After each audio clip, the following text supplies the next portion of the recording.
Well, we're going to be in Mark chapter 10 this week. We're moving pretty quickly through it, 32 through 52. So go ahead and open your Bibles to Mark chapter 10, 32 through 52. And as you do, I'll open with a story, as is my norm. Most of you know I've been in college for a long time. I'm pretty fresh out of college and just completed seminary last year. And so you got all these weird experiences that you have over a long period of time in school, especially as an adult. And I can remember there was this time where I learned that there was a right way and a wrong way to approach the professor with a request, especially in grad school, right? Hopefully you've learned this by the time you've reached like 20th grade. But it was demonstrated in live action one night in our Greek class that there was a right way and a wrong way to ask a professor a question or for a request. And I can remember that at one time my friends and I were studying in the library, and we were studying Greek, and the curriculum had taken a turn toward the increasingly difficult. And what had begun as something fun was now a moment of open terror as we were trying to navigate through our midterm. And the test was coming up, and we were all scared and stressed out. And the day of the test came, or the evening of the test came, and sure enough, it was a bone crusher. I mean, we almost laughed when it hit the desk in front of us, how many pages it was. And we got wiped out. Like the whole lot of us, the whole class got absolutely destroyed. And it had been a really long semester in this particular class, and it seemed like this was the final straw. Nobody was doing well. There was a lot of tension in the room. And when the test grades came back the next week, several of us knew that the math didn't look good, and we were in real danger of actually failing this course. And there was one student in our class who made her opinion known, and she asked the professor aloud in class with a level of bluntness none of us could have expected, "Are you going to curve this?" Just said it. "Are you going to curve this? You have got to curve these scores, or we won't make it through. I know I won't make it through." That's what she said. And I can remember our professor's gray eyebrows raised up above the tops of his glasses, and there was just a moment of silence. Did she really just ask that aloud in front of everyone? And he replied, "If this test was too hard, I know of another seminary out west that would love to have you." And the room fell silent.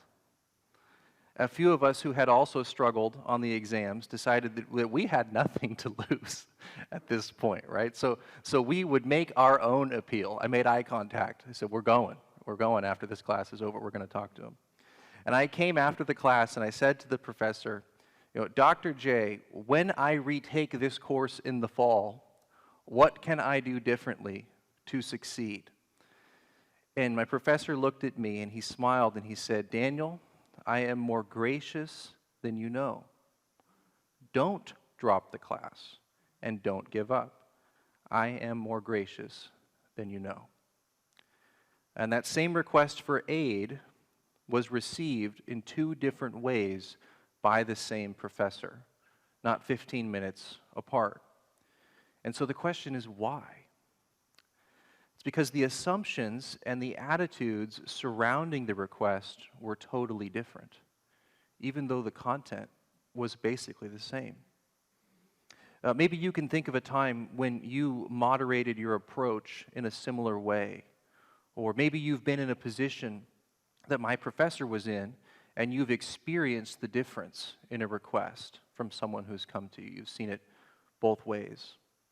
We find in these next few scenes of Mark a contrast between two questioners who approach Jesus with a request. And both of these questioners, or sets of questioners, are asking Jesus for something, but the requests differ, not only in the specifics of what's being requested, but in the posture of the ones who are doing the asking.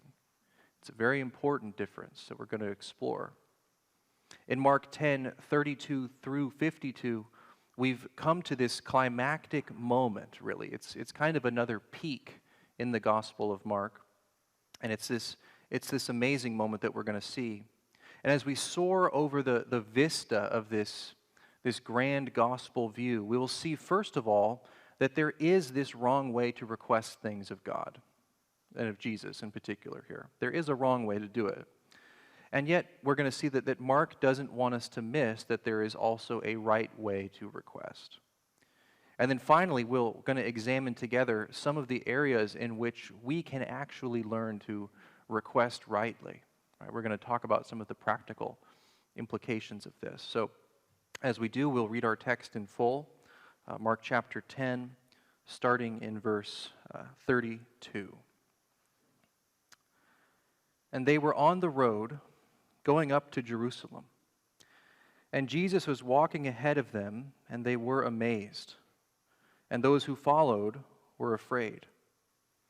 And taking the 12 again, he began to tell them what was going to happen to him, saying, "See, we are going up to Jerusalem, and the Son of Man will be delivered over to the chief priests and the scribes, and they will condemn him to death and deliver him over to the Gentiles.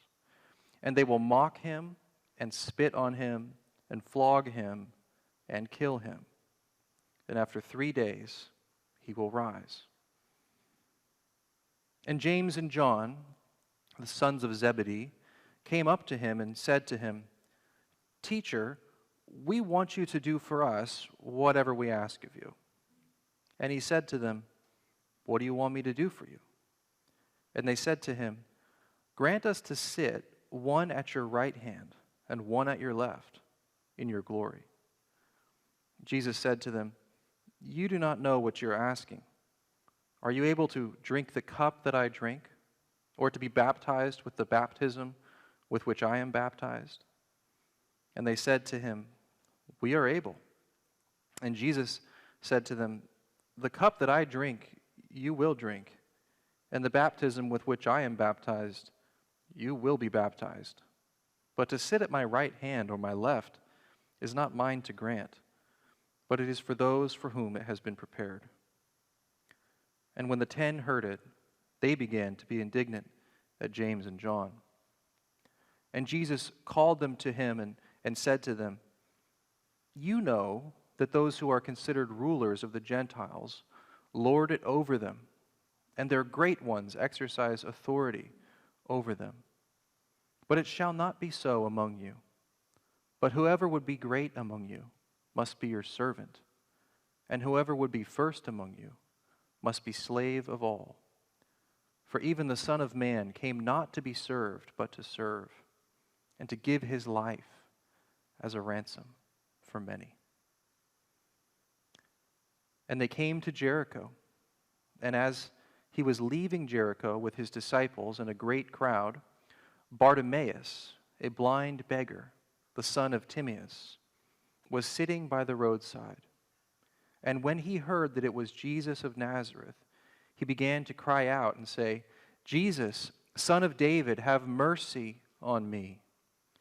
And many rebuked him, telling him to be silent. But he cried out all the more, "Son of David, have mercy on me." And Jesus stopped and said, "Call him." And they called the blind man, saying to him, "Take heart, get up, he is calling you." And throwing off his cloak, he sprang up and came to Jesus. And Jesus said to him, "What do you want me to do for you?" And the blind man said to him, "Rabbi, let me recover my sight." And Jesus said to him, "Go your way, your faith has made you well." And immediately he recovered his sight and followed him on the way. Wow. It's the word of the Lord, and quite a bit of it too. So we'll see what we can do. Well, what's interesting is at these kind of scene breaks I've found in the Gospel of Mark is that there's usually like a short teaser, kind of like a preview before a more significant scene. And we see that here in these first 3 verses, between 32 and 34, And what you're seeing is that this little scene, this little bit of dialogue or monologue from Jesus, it presents the third time that Jesus has predicted his coming passion since the opening of Mark. And you'll notice that this is gaining more detail. The closer he gets to Jerusalem, the more he explains about the nature of what's going to happen to him. He's got all four of those verbs: mocking, spitting, condemning, betraying, right? And we've already established that we are in Act 2 of Mark's gospel, right? We've seen that the whole book of Mark has really been divided into three large pieces with a prologue on the front. Act 1 was situated in Galilee, right? So all of the stuff that happened in Galilee was Act 1. And really what happened in Act 1 was that the messianic mission of the gospel was taught and lived and defended in the person of Jesus, writ large, for all those who may want to hear it. And in that period of time, the disciples were called, but they lacked comprehension, right? They were not really brought in on what was going on. They were called quite forcibly, but nonetheless, they don't quite get what's really happening. Act 2 begins when the disciples rightly identified Jesus as the Christ. You remember Peter answers the question, "Who do people say that I am?" Well, some say John, some say a prophet, but I believe you are the Christ. Peter makes this good confession, and you've stepped into Act 2. Things are going to change now that Peter has unveiled who Jesus really is. And since that point, Jesus has begun to explain further and further what the path of discipleship into his kingdom entails. And that has been Act 2. That's why he spends so much time teaching about life in the kingdom and principles for kingdom living between 8:22 all the way to the end of the passage I've just read. So we've come now to the end of Act 2, and we're headed in to Act 3. So our passage today will mark the end of Act 2 and transition us into Act 3. And in this third and final act, what we're seeing, or going to see, is a final showdown that takes place outside the city, where Jesus is going to clash with the powers, and he's going to dethrone them in an unexpected act of upside-down victory. Something that no one can see coming. God is going to get the better of the world, going to get the better of sin and death and the devil in a way that nobody but he understands yet. But here in 10:32 through 33, we see the narrative is still located on the road. We're not in Jerusalem yet. We're on the road to Jerusalem. But Jesus is headed ahead of the disciples now as they go up to Jerusalem.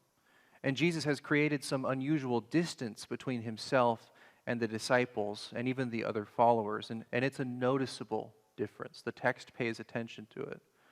The text even says that those who see it are amazed, and those who followed were afraid. So there's an emphasis. Now, why are they afraid? If you see something like that happen, you should ask, why is this here? Well, Jesus is the Messiah. He's the Christ, and they know that at this point. And he's headed toward the religious capital of the world. And remember, they see the Messiah as the great king who will deliver his people from all their oppressors and establish lasting peace for Israel. He is the king headed toward the temple. And this guy is going up this hill this time of year, right? It's also headed into Passover. It's approaching. And what they sense is that this means something very big is coming. There's a sense of awe that takes them. And they expect a moment of climactic triumph is right around the corner. Okay, we're headed away from Galilee. We're headed toward Jerusalem.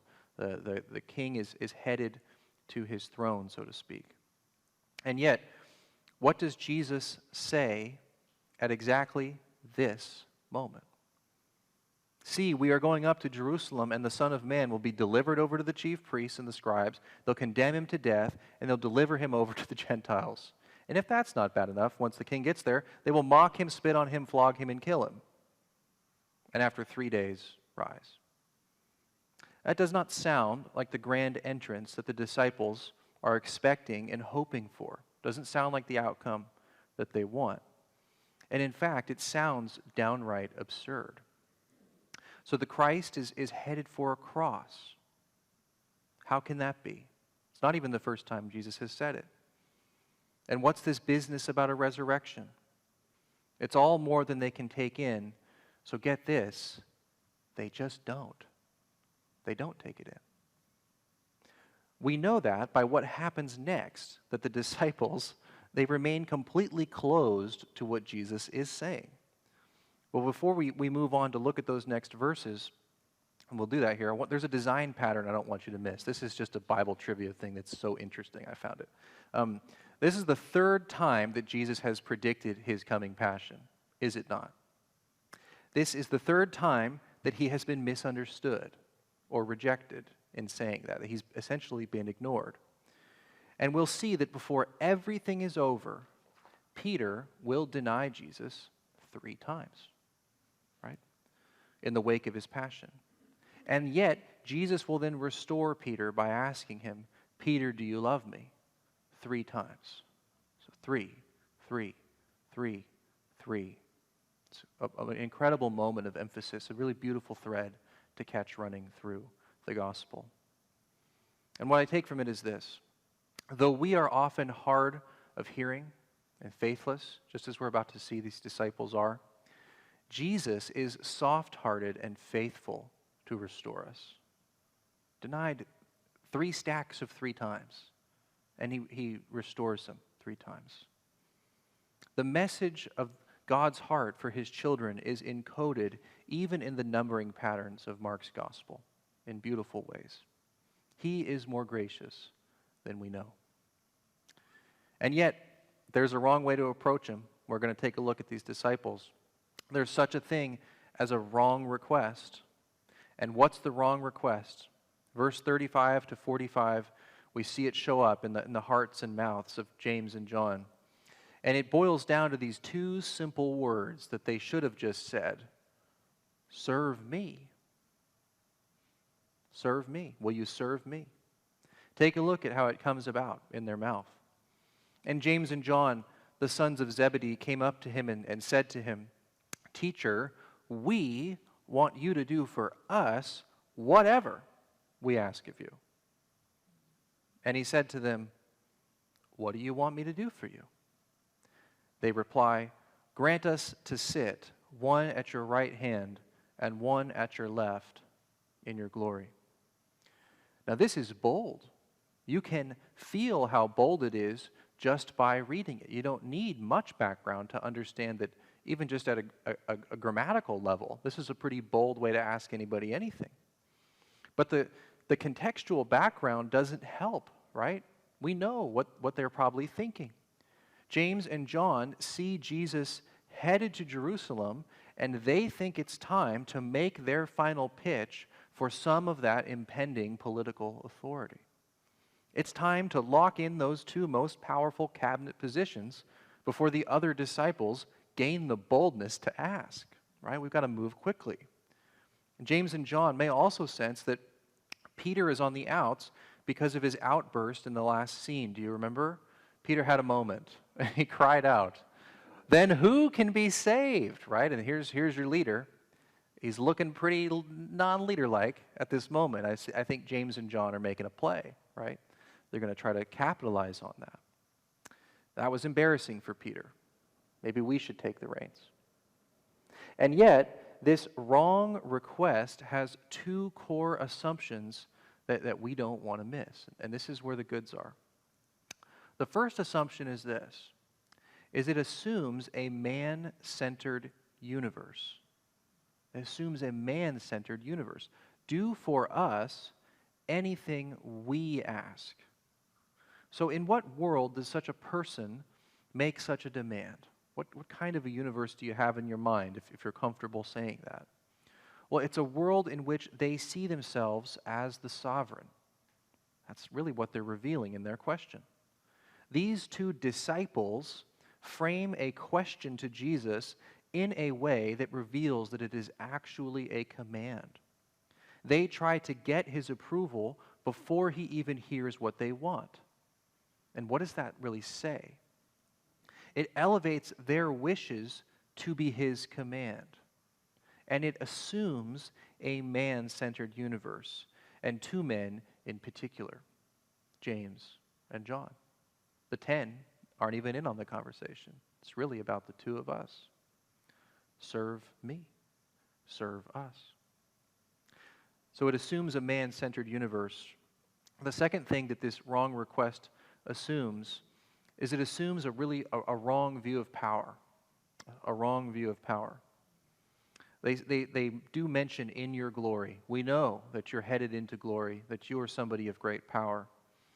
And it assumes that power is for dispensing privilege and positions to the proud, to those bold enough to seize them, those bold enough to ask, right? This view of power corresponds perfectly to a man-centered universe because fallen mankind is self-seeking at the most foundational level, the most natural thing that my heart wants to say on a given day is serve me. But how does Jesus respond to this wrong request? Well, Jesus, he says to them, you do not know what you're asking. Are you able to drink the cup that I drink or be baptized with the baptism for which I am baptized or with which I am baptized? They say to him, incredibly, we are able, right? Jesus internally shakes his head and says to them, well, the cup that I drink, you will drink. And with the baptism with which I'm baptized, believe it or not, you will be baptized. But to sit at my right hand and my left, to have that conversation, it's not mine to have, right? It's not mine to grant. It's for those for whom it has been prepared. So James and John have no idea what they're asking him because they haven't truly heard Jesus when he thrice explained his coming passion and crucifixion. They now demonstrate that they don't know what it means to share in Jesus' glory. And they specifically want some of it. In your glory, do this for us. But they don't realize that his crown will be made of thorns. They don't realize that his throne will be dropped into a slotted hole in the ground, which will fill with his own blood flowing from his own nail-pierced feet.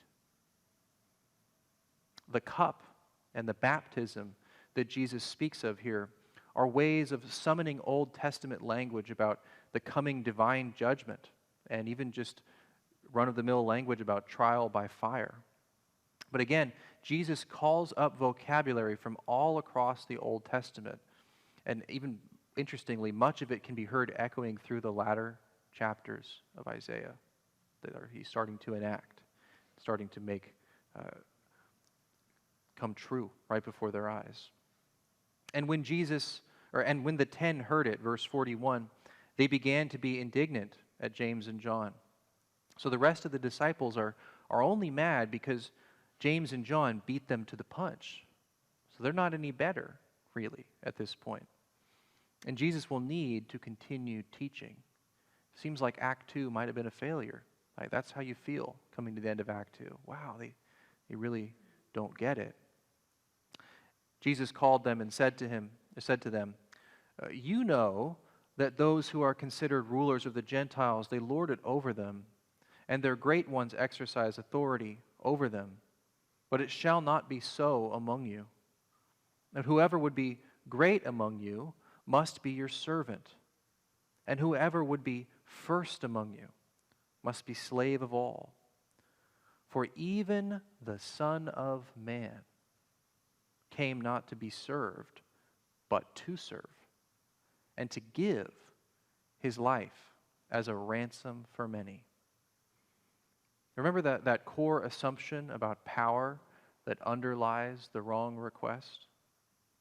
How it assumes that power is for dispensing privilege and positions to the proud according to self-seeking desire? How power is all about getting others to serve me?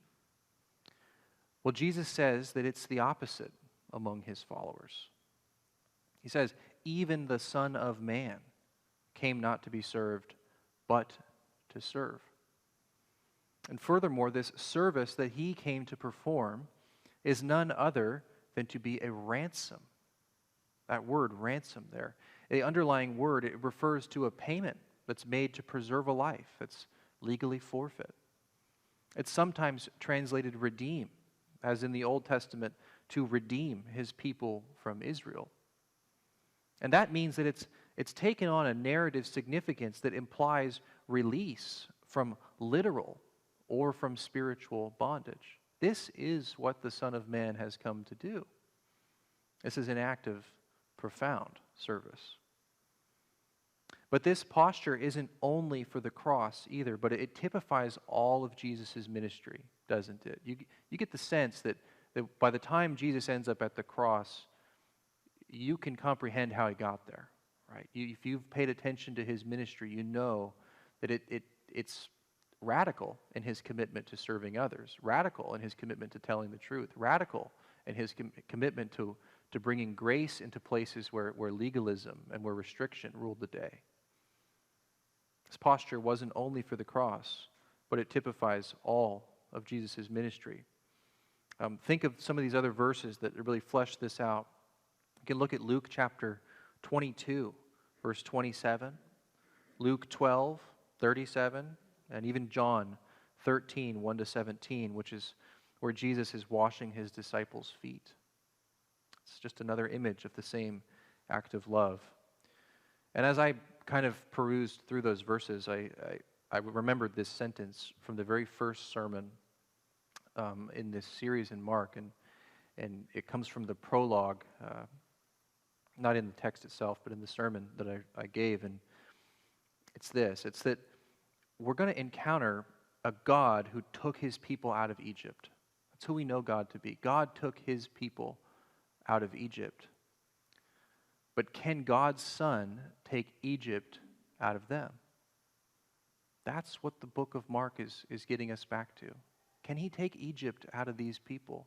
Is the sin that has besetted them, which rules them, which separates them from himself, is his act of love and service and redemption and sanctification in his name going to be able to remove the chains of Israel from their soul? That's the question narratively at the center of Mark. We show our confusion when we approach God with the wrong set of assumptions behind our requests. And too easily we can slip into the habit of making our requests from a place of presumption, as these disciples did, as though God existed for us rather than we for God. Too often we think of God's power as it relates to who's on top rather than who is being lifted up. We've seen the wrong request modeled in these disciples, asking Jesus to serve them. But what's the right request? Well, the text provides a model in those next verses from 46 to 52. Jesus' crew arrives at Jericho and leaves Jericho. The text doesn't go into much detail. But on the way out of the city, we hear from this blind beggar named Bartimaeus. And it says that he's sitting by the roadside, so on the edge of the road. Upon hearing Jesus passing by, he cries out the following: Jesus, Son of David, have mercy on me. And what's the response, right? What's the response? It's so strange. Whenever somebody weak reaches out to Jesus, there's somebody strong who stands in the way, isn't there? And many rebuked him, telling him to be silent. But he cried out all the more, Son of David, have mercy on me. Jesus stops, says to him, call him. They called the blind man, saying to him, hey, take heart, get up. He's calling you. Throwing off his cloak, he sprang up and came to Jesus. And Jesus said to him, what do you want me to do for you? And the blind man said to him, Rabbi, let me recover my sight. And Jesus said to him, "Go your way, your faith has made you well." And immediately he recovered his sight, and he followed him on the way. He goes from the side of the road into the road to follow him. There's a few things that we want to notice about Bartimaeus' request in comparison to that of James and John. The first is that it assumes a God-centered universe, not a man-centered universe. Look, it's right there in the request. "Have mercy on me, Son of David." Unlike James and John's request, Bartimaeus does not presuppose that he is owed anything at all. His appeal is for mercy. His request is not "serve me," but "help me." That's the difference. Not serve, but help me. And it's just as fervent, is it not? At the heart of Bartimaeus' universe is the sovereign God of all creation, a good God, a powerful God, but God. And you don't bark orders, but you do appeal to his mercy. "I am more gracious than you know." Second assumption here is that of power. It's different, isn't it, from the disciples? It assumes that power, hey, Son of David, Davidic king coming into your glory here. It assumes that power is for provision and protection of the poor, both spiritually and literally. Bartimaeus is both. He is a beggar asking for mercy, and he is confident to approach this one who he calls the Son of David. Martin Luther famously said on his deathbed, I think he wrote it down, couldn't even speak anymore, "We are beggars, this is true." God's power stretches out to deliver all those who call upon him. His arm is not too short to deliver any who call upon him. This is how God uses his power for the other. God within himself honors the other within himself, Father, Son, and Spirit, coexistent eternally, glorifying one another. Within the unity of God itself, there is the prioritization of the other. It's beautiful. Finally, we see several other interesting images that are brought together in this closing scene of Act 2. Because you got to remember now, we're finishing up a whole section of this gospel. So I think it's a summary vision. Bartimaeus' Son of David is roughly analogous to Peter's "You are the Christ." It's the same kind of a designation. It's the spiritual vision. It is this spiritual vision that both Peter and the blind man share, but so many others have failed to demonstrate. Peter's "You are the Christ," Bartimaeus' Son of David. And furthermore, when Bartimaeus hears that he's being called, look what he does. There's a lot of detail. He throws off his cloak. He leaves the side of the road, joins Jesus on the way. And then it says that he follows him to wherever Jesus is going.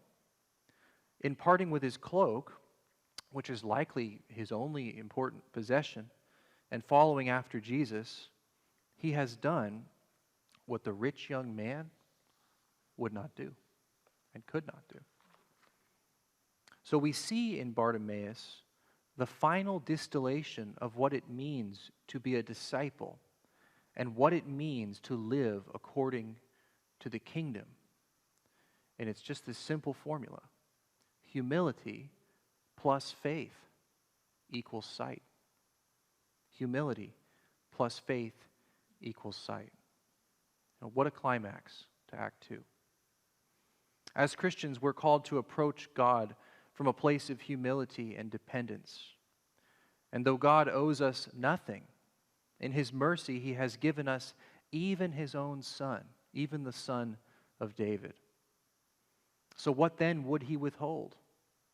When we approach the Lord from this right spirit, our eyes are opened, like Bartimaeus, like Peter, and we see our needs are met in Christ. We then follow Jesus out of thankfulness and joy for what he's done, rather than out of fear or self-interest. Wrong request, right request. Let's request rightly. I think there's 3 areas we can do it in our lives. Simple areas which are with us every day as Christians. The first is in prayer. In prayer. Simply, it means to approach God with humility rather than hubris. Humility rather than hubris. I have a prayer book that I lead the staff through occasionally, and it's just a collection of old Puritan prayers. And what I find so interesting about this collection of Puritan prayers is how much of the prayer is spent getting the heart into a frame of mind which is humble before God. It's a lot more than I typically spend myself, and I'm always convicted by it. That if I'm going to keep an appointment with the Lord, I need to remember who I'm keeping an appointment with. There's an approach to God characterized by humility rather than hubris or presumption in prayer. What does it mean to request rightly?